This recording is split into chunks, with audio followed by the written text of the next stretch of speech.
Hello student, today's topic to be discussed is aquatic activity program for disables, importance of aquatics for disables and nature of aquatic activity program on different type of disabilities.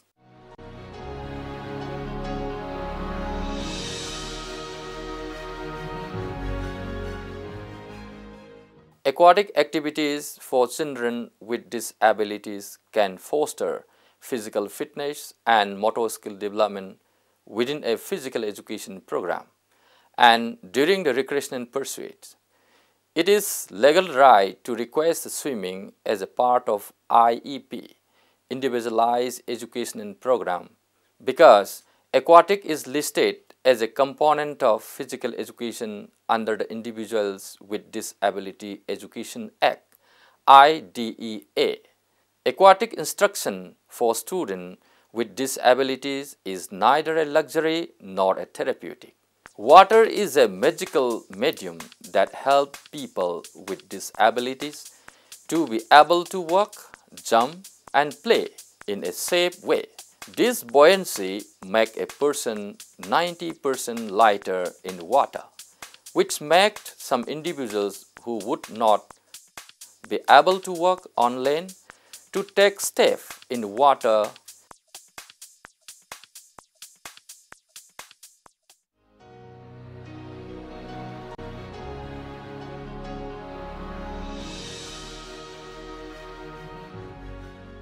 Adapted Aquatic modified the aquatic teaching environment, skills, facilities, equipments, and instructional strategies for people for disabilities. Aquatic activities program can include different type of aquatic activities, including instructional and competitive swimming, small craft boating, water aerobics, and skin diving or scuba diving, according to AFER Alps 1996. Individualized instructional planning begins with defining which skill a participant needs to learn and assess the present level of performance in those skills. Before performing the assessment, an instructor should determine the skills to be assessed. To help prioritize the skills, questions such as these should be asked of the participant or caregiver. Number 1. What is the participant's interest in learning? Number 2. What are the important safety skills for the participants to acquire? And next, number 3. Where will the participant use the skill outside the class? And number 4. What are the ages of the pair performing in aquatics? Number 5. What equipment does the family have? And last, number 6. What are the medical, therapeutic, educational, and recreational needs of the participant? After looking at all the possible skills that are important for a participant, the instructor look at the list of the determine if there are any repeat skills. Skills common to many of the questions such listed should become the priorities to assess and then be taught if they are lacking. Assessment items that determine the present level of performance in these skills should be developed.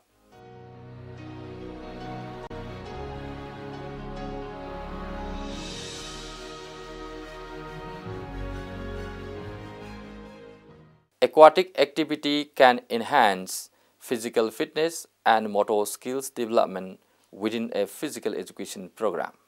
Physical educators, school administrator, parent, related personnel, and special education teacher must be educated about the importance of aquatic activities. The physical and psychological level of aquatics for students with disabilities are more pronounced and significant than for students without disabilities. Because of the buoyancy afforded by water, Many people whose disabilities impair mobility on land can function independently in an aquatic environment without the assistance of braces, crutches, walker, or wheelchairs. Although adapted aquatic does not focus on therapeutic water exercise, warm water facilities, muscle relaxation, joint range motion, improve muscle strength and endurance. Corey, 1996. Swimming strengthens the muscles that enhance the postural stability necessary for locomotors and object control skills. Water support the body, enabling a person to possibly walk for the first time, thus increasing strength for the walking on land. Adapted aquatic also enhance breath control and cardiovascular fitness. Blowing bubbles, holding one breath, and inhalation and exhalation during rhythmic breathing of swimming strokes improve respiratory function and oral motor control, aiding in speech development, according to Martin, 1983. Importance is not limited to the physical realm. Water activities that are carefully planned and implemented to meet individual needs provide an environment that contribute to the psychological and cognitive development. As a student with a physical disability learn to move through the water without assistance, self-esteem and self-awareness improve. Moreover, the freedom of movement made possible by water boosts morale and provides an incentive to maximize potential in other aspects of rehabilitation. The motivational and therapeutic properties of water provide a stimulating learning environment. Some instructors even reinforce academic learning, successfully integrating cognitive concepts during water games and activities centered on math, spelling, reading, and other concepts. Participants might count laps, drive for summer's plastic leather, or read their workout from a whiteboard. This type of activities also help participants improve judgment and orientation to surrounding environment. Next point to be discussed is nature of aquatic activities for disabled. Each person is unique and individualization is the key to safe, effective and relevant programming. Thus, it should never be assumed that all characteristics associated with a disability are endemic to each person with their diagnosis. Generalizations merely present a wide scope of information that might pertain to swimmers with any particular disability. Each swimmer should be taught sufficient safety and swimming skills to become as safe and comfortable as possible during aquatic activities. Choice and presentation of skills should be tailored to meet the needs of each individual, according to Lepore, Gale, and Stephen, 2007. Before instruction begins, the teachers must gather information from written, oral, and observational sources.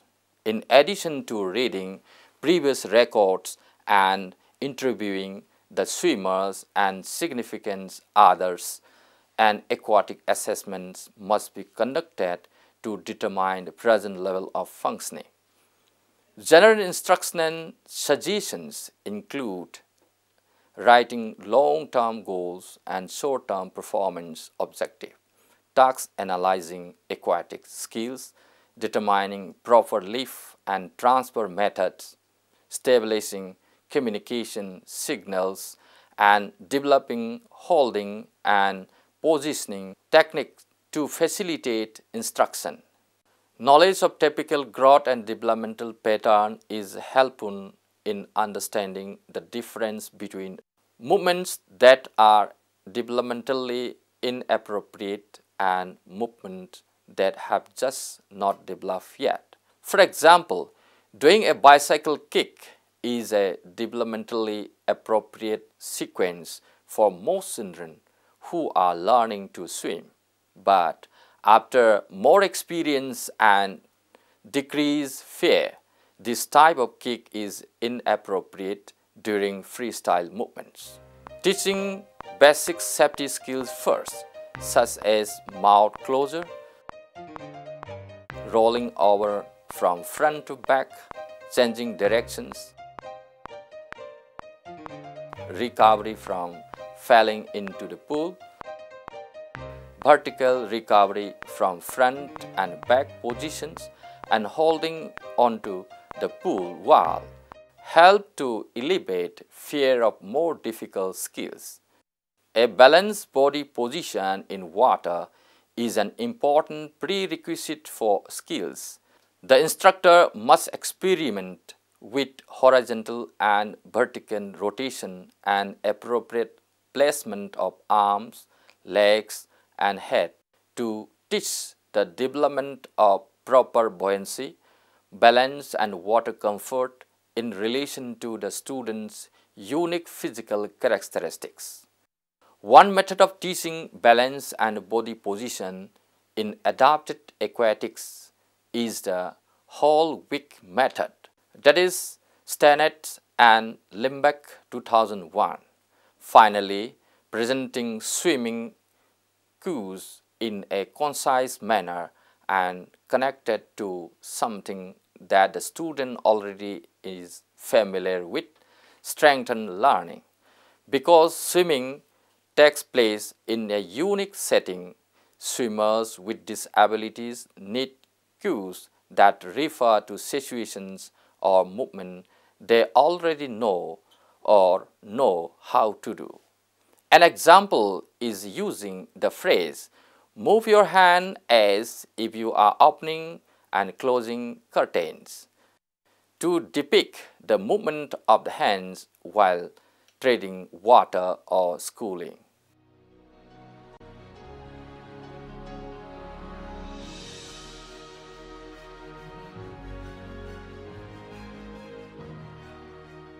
Before adapting skills to meet a student's needs, the instructor must first look at why the skill is needed and how and where the skills will be used.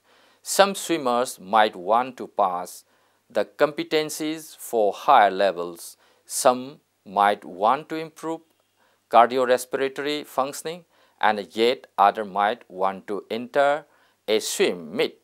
These differing purposes for performing the front crawl freestyle might cause an instructor to take a different approach to adapting strokes.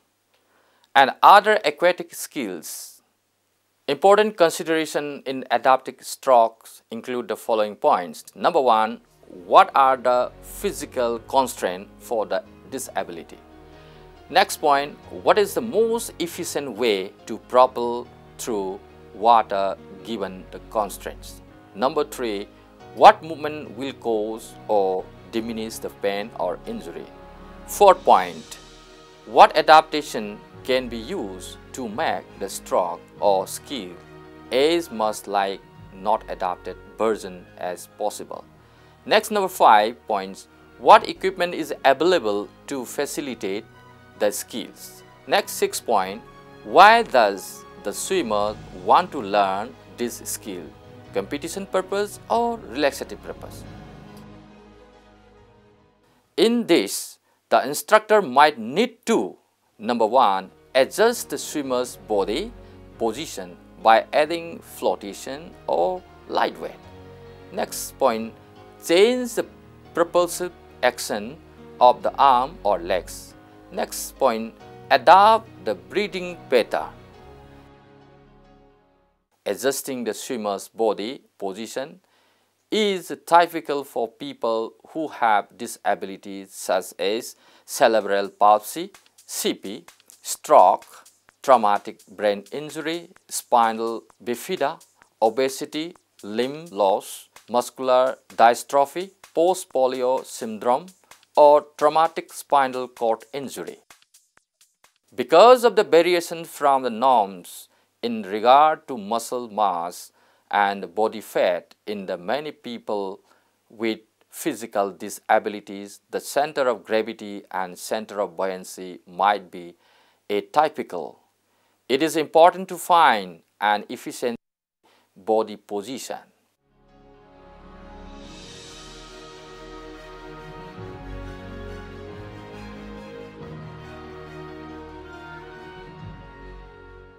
Indication for aquatic activities is also very important. Let us discuss this one. The contraindication for aquatic activities are sensory disorder, limited range of motion, weaknesses, poor motor coordination, pain, spasticity, perceptual or spatial problem, balance deficits, respiratory problems, circulatory problems, depression or poor self-esteem, cardiac disease, joint replacement, orthopedic injuries or trauma, obesity, osteoporosis, rheumatology, that is arthritis and fibromyalgia. Orientation to water.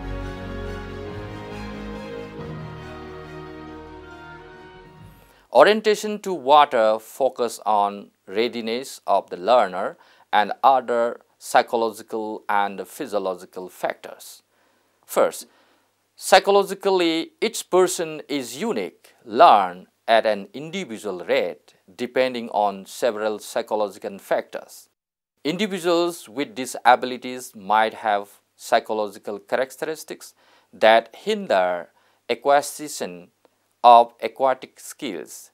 Some psychological factors such as anxiety and cognitive readiness should be examined before developing instructional strategies.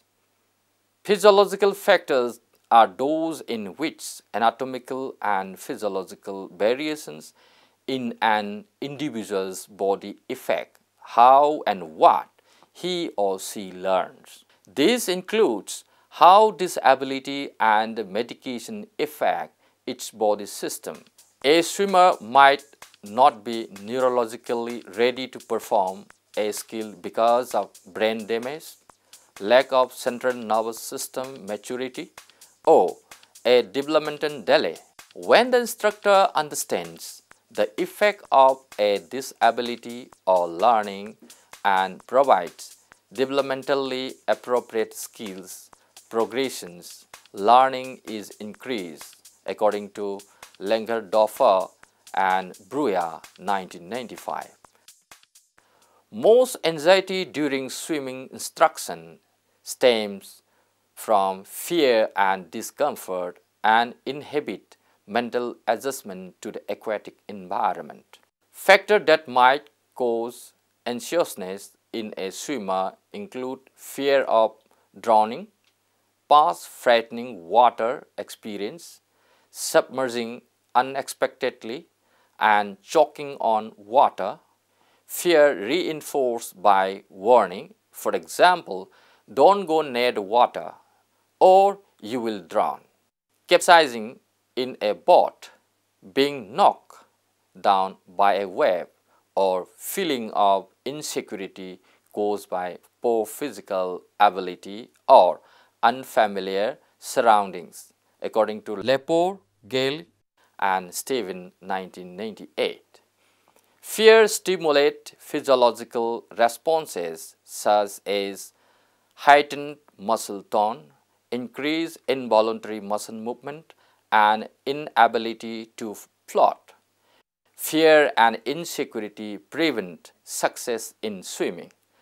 Helping participants get a pass of fear and anxiety to practice aquatic skills that will make them safer in the water is an initial step in teaching swimming. When participants are free of fear, they are free to learn.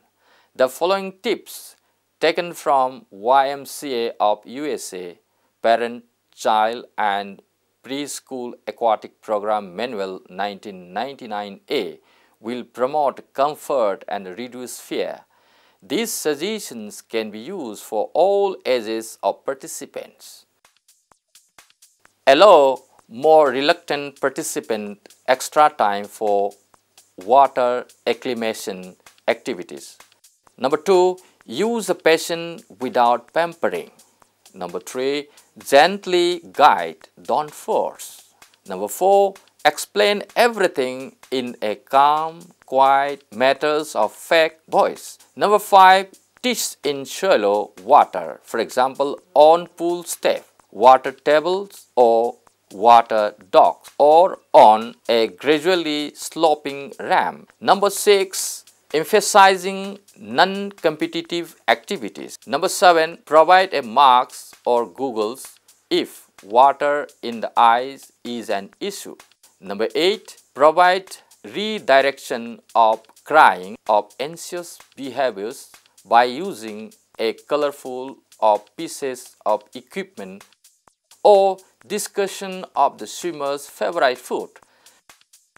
Number 9, use the swimmer's name frequently. Smile and praise small step in the progression of water adjustment. Number 10, assess an individual's readiness for swim lessons. Use an assessment such as the Aquatic Readiness Assessment Tools by Langertoffer and Bruya 1995. Areas to assess with these tools are water entry, breath control, buoyancy and body position, arm actions, leg actions and combined movements. Fear is diminished when the aquatic instructor and swimmers easily communicate. In addition to communication skills, a thorough understanding of proper participant positioning, guiding and supporting is essential. Proper methods of transferring, touching and supporting participants in the locker room, on the pool deck and in the pools will also develop relationship based on trust. Knowing how to use and work all the adopted equipment, wheelchairs and flotation devices provide an atmosphere of efficiency and safety that makes everyone feel comfortable. Likewise, holding someone with firm and balanced grip as close as safety and comfort allows, communicates, care and establish trust and rapport, according to Lepore, Gale and Steven 1998. In addition, an environment in which the instructor exhibits a consistent personality provides discipline methods that are flexible but consistent, uses caring verbal assurance and provide balance and control. Physical handling promotes trust, security and mental adjustment.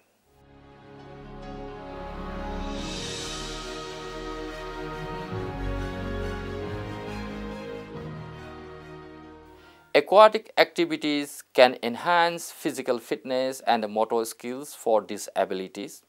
It improves muscle strength and endurance. Swimming enhances the postural stability necessary for locomotors and object control skills. Water supports the body, enabling a person to possibly walk for the first time. Adaptive aquatic also enhance breath control and cardiovascular fitness. The motivational and the therapeutic properties of water provide a stimulating learning environment. Participants improve judgment and orientation to the surrounding environment. Due to buoyancy, body movement in water is easier because body weight in water is 90% lighter than normal. So, aquatic activities is the best modality for the disabled. Like this, let us conclude here. Thank you very much.